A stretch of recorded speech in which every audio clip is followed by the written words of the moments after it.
No, this is not a video about the fictional 70s blockbuster Jaws. We're talking about a fish that's much smaller than a great white shark, but that's gonna bite about 2 times greater. Supposedly, its teeth are so sharp that if it were to bite you, you would only realize it after you saw blood. But what if you were attacked by a school of these colorful, fast-moving carnivores? How much would you feel, and how long would you last? This is What If.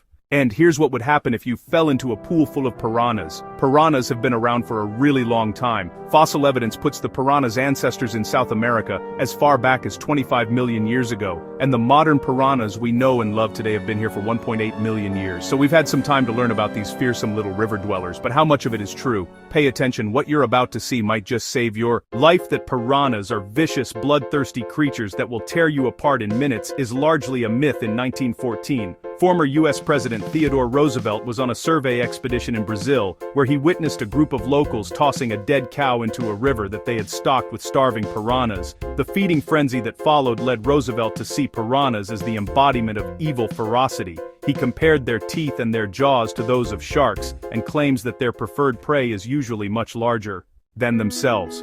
Well, the story stuck, and naturally, like Jaws before it, Piranhas became a 1978 cult classic, spreading several myths about fish that a lot of people still believe. The real truth is that piranhas are relatively calm fish, and most of them are scavengers that feed on insects, worms, and plant material in the rivers where they live. Of the few species of piranhas that are attracted to the smell of blood, well, they tend to go for prey that's roughly the same size as them. In fact, if you fell into a pool of piranhas, chances are they'd actually be scared of you. Piranhas aren't really interested in humans unless they are extremely hungry and the human is already dead, but it's not like someone would starve a pack of piranhas and put them in a pool just to watch them eat something. At worst, you might get nipped, and not on a little, which is scary enough, but you can rest assured that there has never been a scientifically proven case of a human being killed by a piranha.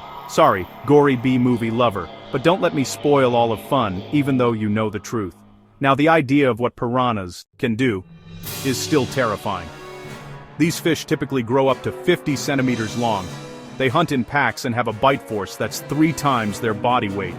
This means that relative to its size, a piranha bites harder than a great white shark, harder than an American alligator, harder than a T-Rex, and even harder than a megalodon. And while it's highly unlikely to happen, if for some reason you were attacked by a school of piranhas, roughly 400 of them could turn you into a skeleton in about 5 minutes. But of course, there's always a bigger fish, so even if piranhas aren't something you have to worry about, there's still a lot of underwater that you'll want to avoid. Can you imagine being swallowed whole by a whale? Well, that's a story for another What If.